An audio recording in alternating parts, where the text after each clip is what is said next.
Hello friends, स्वागत है आपका यूट्यूब चैनल अमिता स्टेनो में। ये जो डिक्टेशन है 100 वर्ड पर मिनट का हिंदी डिक्टेशन है। अगर आप किसी भी स्टेनो के लिए गवर्नमेंट की तैयारी कर रहे होंगे तो ये आपके लिए काफ़ी मददगार साबित होंगे आपके स्पीड को बढ़ाने में। बहुत सारे फ्रेंड्स हमें ये मैसेज करते हैं कि मैम हमारी स्पीड कैसे बढ़ेगी, हम कब फॉर्म भर पाएंगे स्टेनो के लिए, इसके लिए मुझे कहाँ जाकर किस साइट पे देखना होगा, स्टेनो का फॉर्म कब तक आएगा, ये सारी कुछ की जानकारी मैं दे रही हूँ। अगर आपको स्पीड बढ़ाना है स्टेनो के लिए तो मैं बताना चाहूँगी कि आपको बार बार एक ही डिक्टेशन को लिखना होगा। कम से कम 2-3 बार एक ही डिक्टेशन को लिखें। खुद से भी कभी कभी आप बोल करके डिक्टेशन को लिखेंगे तो इससे आपकी स्पीड में इंक्रीज होगी। साथ ही में आप जॉब अलर्ट पे जाएंगे, वहाँ पे स्टेनो के लिए फॉर्म आते हैं, या फिर आप किसी भी क्षेत्र में कोई भी आप गवर्नमेंट के लिए वैकेंसी चाहते हैं देखना, तो आप जॉब अलर्ट में जा कर के देखेंगे कब उसका एग्ज़ाम होगा, कब आप फॉर्म भरेंगे, ये सारे कुछ डिटेल्स दिए होते हैं। एडमिट कार्ड कब आएंगी, कब आपका एग्ज़ाम होगा, कब आपकी रिज़ल्ट होगी, सारे कुछ जॉब अलर्ट में दिया रहता है, तो आप उसमें देख लेंगे। चलिए शुरू करती हूँ। इससे पहले बताना चाहूँगी कि आपकी कमेंट्स आप हमें कीजिए, जो भी आपको प्रॉब्लम्स आती हैं स्टेनो से रिलेटेड, मैं उसे परेशानी को दूर करने की कोशिश करूँगी अपनी तरफ से। और बताना चाहूँगी कि आप वीडियो को लाइक करें, सब्सक्राइब करें, दोस्तों के साथ अधिक से अधिक शेयर करें। चलिए शुरू करती हूँ। मैं 3 तक काउंट करूँगी। 1 2 3 स्टार्ट। दिल्ली में विश्व पुस्तक मेला खत्म हो गया। मेले में किताबों का लोकार्पण बड़ी संख्या में किया जाता है। सोशल मीडिया पर धूम रहती है। पहले लेखक का काम होता था लिखना और प्रकाशन का काम पुस्तक बेचना और पुस्तक समीक्षा के लिए पुस्तक भेजना, लेकिन इन दिनों बहुत कम प्रकाशक समीक्षा के लिए पुस्तक भेजते हैं।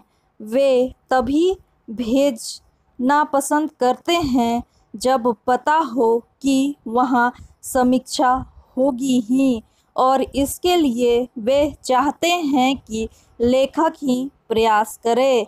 हिंदी फिल्मों की तरह किताबों के प्रमोशन का दौर भी आ गया है। प्रकाशक चाहते हैं कि लेखक की अपनी किताबों का प्रमोशन करे, उन्हें पाठकों के बीच खुद ले जाएं, साहित्य महोत्सव में अपनी पुस्तकों का जिक्र कराएं, उन पर फिल्म बनवाएं, नाट्य कराएं आदि। पैराग्राफ। मज़ेदार यह है कि प्रकाशक लेखक को रॉयल्टी देने के बात भी दिल से नहीं करते। एक ज़माने में जो किताबें प्रकाशकों के धंधे पर लदी हुई थी, वे अब लेखकों के कंधों पर आ लदी है।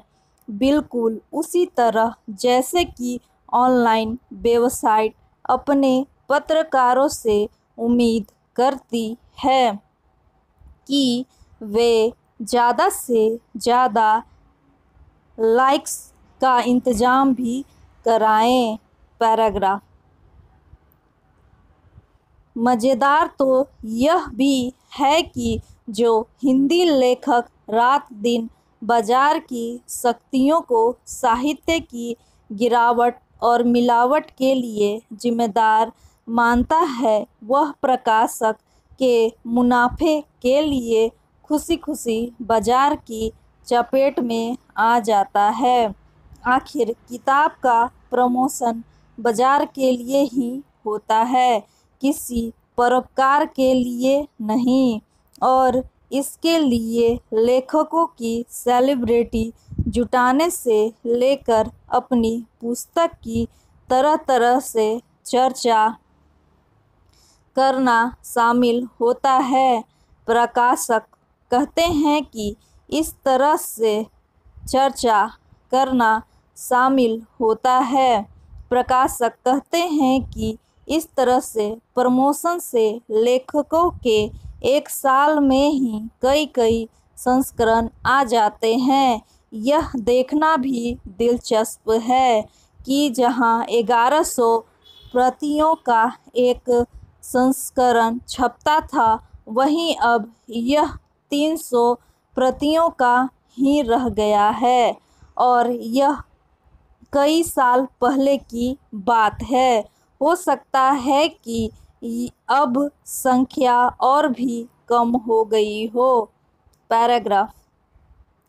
इन दिनों किताब की गुणवत्ता के लिए उसमें छपी रचनाओं का अच्छा होना जरूरी नहीं है, बल्कि जरूरी यह है कि उसकी चर्चा कितनी हुई, किस आला फाला ने उसका नाम लिया, एक ही साल में उस पर कितनी पुस्तक बटोरे गए। अपनी किताब की खुद तारीफ करने का रोग भी बहुत बढ़ा है, क्योंकि महसूस होता है कि क्या पता कई और तरफ तारीफ करे ना करे तो क्यों न खुद ही कर ले।